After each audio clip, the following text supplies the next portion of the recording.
আসসালামু আলাইকুম everyone, welcome to study line. আজকে আমি সেন্টেন্স স্ট্রাকচারের রুল কমপ্লিট করব। So let's start. থাকা উচিত, কোনো কিছু থাকা উচিত বোঝাতে আমরা শুড হ্যাভ ইউজ করব।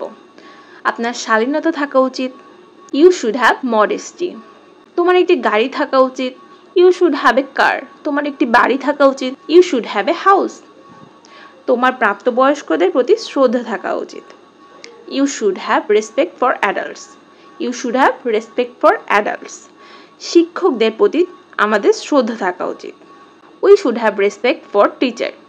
পড়াশোনায় তোমার মনোযোগ থাকা উচিত, you should have attention for study. You should have attention for study. Bangla শব্দের শেষে মান কিংবা অন্ত থাকলে ইংরেজি করার সময় আমরা তার সঙ্গে আইএনজি যোগ করব। ঘুমন্ত, অন্ত, এখানে কিন্তু ঘুমের সঙ্গে অন্ত যোগ করে ঘুমন্ত হয়েছে, অর্থাৎ ঘুমন্ত বালক, স্লিপিং বয়।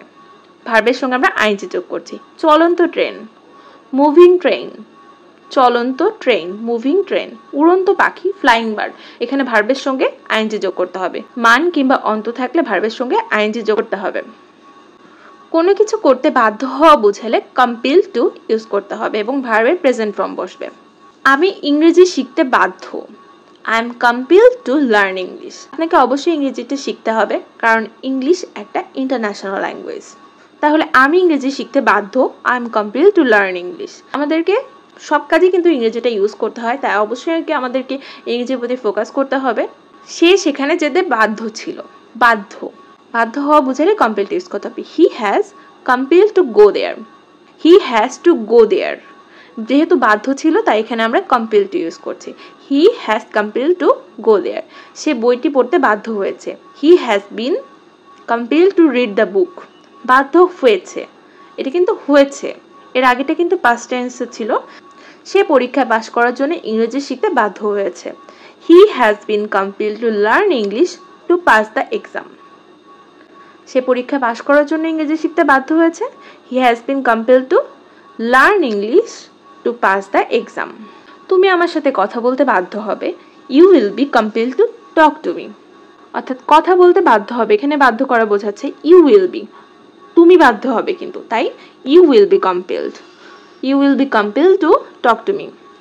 সে জীবনের জন্য কঠোর পরিশ্রম করতে বাধ্য হয়েছে, he has been compelled to work hard for life. তোমাদের ইংরেজি শেখার জন্য কঠোর পরিশ্রম করতে বাধ্য থাকা উচিত, তোমাদের বাধ্য থাকা উচিত এটা বোঝাচ্ছে। তাহলে ইউ শুড বি, ইউ এখানে উচিত যেহেতু আছে, যখন উচিত হবে তখন আমরা শুড ইউজ করব। তাহলে তোমাদের ইংরেজি শেখার ক্ষেত্রে কঠোর পরিশ্রম করতে বাধ্য থাকা উচিত, you should be compelled to work hard to learn English. দেয়ারের ব্যবহার, দেয়ার আমরা কোনো কিছু থাকার ক্ষেত্রে ইউজ করে থাকি।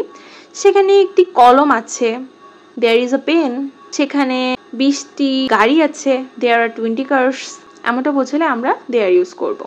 সেখানে কোনো বই নেই, দেয়ার ইজ নো বুক। সেখানে একটি গাড়ি ছিল, দেয়ার ওয়াজ এ কার। সেখানে 20টা গাড়ি ছিল, দেয়ার ওয়ার 20 কার্স। সেখানে কোনো গাড়ি ছিল না, there was no car. Have has had এর ক্ষেত্রেও আমরা থাকা হিসেবে ইউজ করতে পারি। ফার্স্টে আমরা দেখলাম থাকা অর্থে কোনো কিছু আছে বা থাকা অর্থে যদি সেখানে বোঝায় তখন সেক্ষেত্রে আমরা দেয়ার ইউজ করছি। কিন্তু আমরা হ্যাভ হ্যাজ হ্যাড এগুলো কখন ইউজ করব, আছে বা ছিল এমনটা যদি বোঝায় তখন আমরা হ্যাভ হ্যাজ হ্যাড ইউজ করব। লাইক তার একটা গাড়ি আছে, হি হ্যাজ এ কার। তাদের কোনো গাড়ি নেই, দে হ্যাভ নো কার।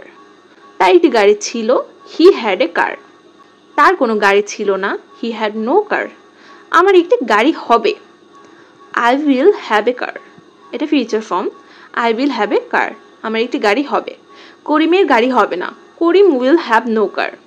তাহলে আমরা এই রুলসটিতে দেখতে পাচ্ছি দেয়ার এখানে আমরা সেখানে যখন বোঝাবে, অর্থাৎ কোনো কিছু থাকা বোঝাচ্ছে কিন্তু কোনো একটা নির্দিষ্ট জায়গা বোঝাচ্ছে সেখানে ছিল, এরকম ক্ষেত্রে আমরা দেয়ার ইউজ করব। এবং আমরা উল্লেখ করে দিচ্ছি না যে সেখানে ছিল বা সেখানে থাকে, এরকম যদি না বোঝাই তাহলে আমরা সেখানে হ্যাভ হ্যাজ হ্যাড ইউজ করব।